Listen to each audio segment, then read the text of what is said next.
បាទនេះជាវីដេអូដែលបង្ហាញអំពីការបើកកេសទូទឹកកកស៊េរីថ្មី LG បាទទ្វារពីរលើក្រោមអញ្ចឹងយើងចាប់ផ្ដើមបើកកេសដើម្បីដំឡើងទូនិងសេរីសីតុណ្ហភាពទូឲ្យបានត្រឹមត្រូវបាទតាមបច្ចេកទេស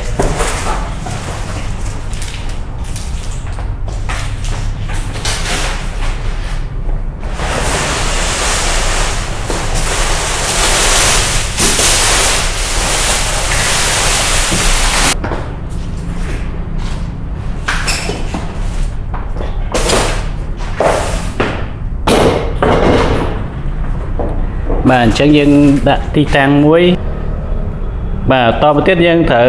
លើកទូទឹកកកទៅដាក់ទីតាំងដែលយើងត្រូវដំឡើងបាទអញ្ចឹងតើតើនឹងការដំឡើងទីតាំងវាយើងត្រូវមានកម្រិតពីខាងក្រោយ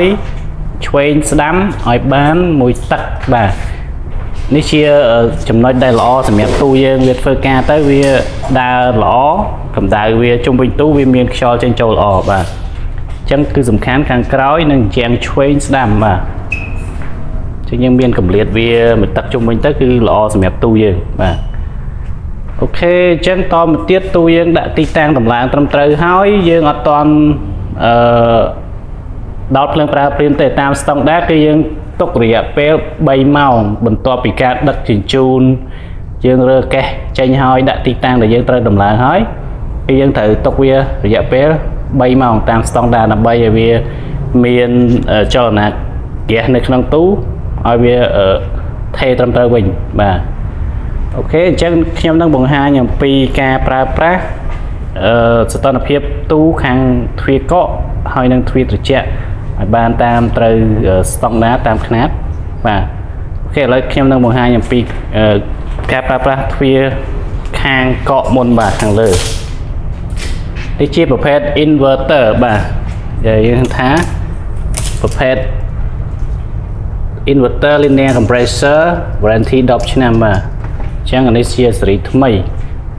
អូខេយើងចាប់ផ្ដើមបើកទ្វារខាងកកបាទអញ្ចឹងទ្វារខាងកកយើងមើលខាងក្នុងវាមានអីខ្លះបាទអញ្ចឹងយើងមានកន្លែងសេរីសីតុណ្ហភាពមួយបាទអញ្ចឹងកន្លែងសេរីសីតុណ្ហភាពនេះគឺមកគេដាក់មកលេខ3នេះគឺ normal បាទមានថាយើងយកធម្មតាប៉ុន្តែយើងអាចសេរីបានពីលេខ1ទៅលេខបាទទៅលេខធំបំផុតគឺលេខ7បាទអញ្ចឹងជាទូទៅយើងធម្មតាយកលេខ3ប៉ុន្តែបើសិនជាយើងចង់បានខាងក្រោមត្រជាក់លឿនហើយនឹងត្រជាក់ល្អហើយខាងលើយើងអត់សូវត្រូវការត្រជាក់ទេយើងអាចយកលេខ2ឬមួយក៏លេខ1បាទនេះតើតើនឹងការសេរីខាងលើបាទហើយតទៅទៀតនេះគឺប្រអប់គេដាក់ eye maker មានប្រអប់កន្លែងផលិតទឹកកកកន្លែងធ្វើឲ្យមានដុំទឹកកកបាទនេះជាត្រេកន្លែងដាក់ទឹកចូលដើម្បីផលិតទឹកកកពេលដែលយើងកកហើយយើងអាចកាច់បាទមួកាច់ថូននឹងឲ្យវាធ្លាក់ចូលធុងត្រង់ទឹកកកនៅខាងក្រោមបាទហើយថតនេះដែរយើងអាចទាញវាឆ្វេងស្ដាំបានបាទយើងអាចដាក់ខាងណាក៏បានស៊ីសលដែលយើងចង់បានបាទអូខេខាងកកបាទសម្រាប់ខាងកកសីតុណ្ហភាពវាតាមស្តង់ដារគឺដក18អង្សាសេបាទសម្រាប់ទ្វារពីរលើក្រោមហើយនឹងអាចបូកដក3អង្សាសេបាទអញ្ចឹងវាអាចលើសពីដក18អង្សាសេ3អង្សានិងក្រោមសីតុណ្ហភាពដក18ហ្នឹងដក3អង្សាមានក្រោមដក18ហ្នឹងគឺ3អង្សាទៀតបាទតមកទៀតគឺយើងមើលទ្វារខាងក្រោមម្ដងបាទបិទទ្វារខាងលើអូខេយើងចាប់ផ្ដើមបើកទ្វារខាងក្រោមម្ដងបាទទ្វារខាងក្រោមយើងមើលមានបាទ4ថតពីលើចុះក្រោមហើយនឹងទ្វារវាបាទអញ្ចឹងយើងមើលទ្វារខាងក្រោមបាទនេះយើងបង្ហាញមុនគេដាក់ door cooling នេះមានន័យថាកន្លែងនេះគឺទ្វារមានភាពត្រជាក់ចេញមកបាទយើងមានរុនខាងលើមួយខាងក្រោមមួយបាទអញ្ចឹងវាធ្វើឲ្យ ខ្យល់បាញ់ត្រជាក់មកឆាប់ត្រជាក់លឿននៅអីវ៉ាន់យើងដាក់នៅដៃទ្វារនេះបាទដៃទ្វារនេះមកវាបាញ់ខ្យល់មកចំនឹងត្រជាក់លឿនធ្វើឲ្យទូនឹងឆាប់ត្រជាក់នៅអីវ៉ាន់យើងលឿនបាទតទៅទៀតយើងមើលសីតុណ្ហភាពខាងក្នុងទូខាងកកបាទខាងត្រជាក់បាទសំទោសអញ្ចឹងយើងមានលេខពីលេខ1ទៅលេខ7បាទអញ្ចឹងបងប្អូនកន្លងមកប្រហែលជាច្រឡំលេខនេះបាទអញ្ចឹងលេខនេះមានន័យថាលេខ1គឺcool លេខ7គឺ cool ដែរបាទអញ្ចឹងពីរោងចក្រមកគេកំណត់ឲ្យយើង4អង្សាមានតែសីតុណ្ហភាព1ធម្មតាអញ្ចឹងបើសិនជាយើងកាច់មកលេខ1វានឹងត្រជាក់ស្ទើរមានត្រជាក់អត់ខ្លាំងទេវាអាចខ្ទង់7អង្សាសេបាទបើសិនជាយើងមួលទៅខាងលេខ7គឺវាត្រជាក់ខ្លាំងអាចរហូតដល់1អង្សាឬមួយក៏2អង្សាសេបាទអញ្ចឹង cool dash ហ្នឹងគឺត្រជាក់ជាងគេបំផុតបាទអញ្ចឹងជាទូទៅបើសិនជាយើងដាក់អីវ៉ាន់តិចតួចធម្មតាយើងយកលេខ4តែបើសិនជាយើងដាក់អីវ៉ាន់ច្រើនចង់ឲ្យត្រជាក់ល្អខ្លាំងយើងអាចមួលវាទៅលេខ6លេខ7បាទអញ្ចឹងវាឆាប់ត្រជាក់និងត្រជាក់ខ្លាំងបាទតើតើនឹងកន្លែងសេរីសីតុណ្ហភាពបាទហើយតទៅទៀតនៅខាងក្រោមនេះបាទអញ្ចឹងគឺមានពាក្យថា fruit ហើយនឹង vegetable មានផ្លែឈើនិងបន្លែបាទអញ្ចឹងបើសិនជាយើងដាក់ជាផ្លែឈើយើងអាចទាញវាមកខាងឆ្វេងអញ្ចឹងបាទបើសិនជាយើងដាក់ជាបន្លែយើងទាញវាបិទបាទមកខាងស្នាមអញ្ចឹងមានថាបន្លែវាអត់ត្រូវការត្រជាក់ខ្លាំងទេអញ្ចឹងយើងបិទរុនវានឹងដើម្បីឲ្យវានៅស្រស់បានយូរអង្វែងបាទ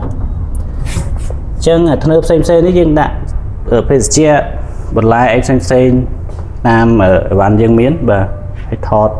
នេះជាថតទ្វារបាទ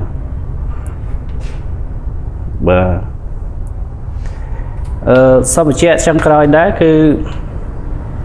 ប្រភេទទូទឹកកកទ្វារ2លើក្រោម LG នេះគឺ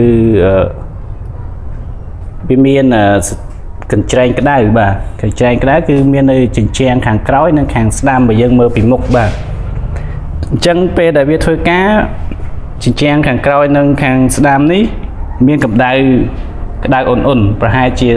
43អង្សាសេបាទអញ្ចឹងជាសីតុណ្ហភាពមួយដែល standard គឺធម្មតាគឺប្រហែលជាបងប្អូនខ្លះឆ្ងល់ថាហេតុអីវាក្តៅគឺមានន័យថានេះជាកម្ដៅរបស់ហ្គាសតែវារត់ជាកញ្ចែកក្តៅវាអត់លើសពី43អង្សាទេអាច43អង្សាឬមួយក៏ក្រោមហ្នឹងនេះជាការ design របស់ទូ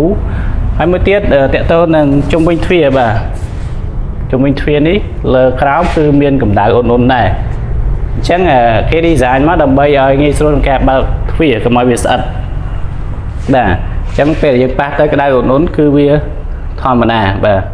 គឺវា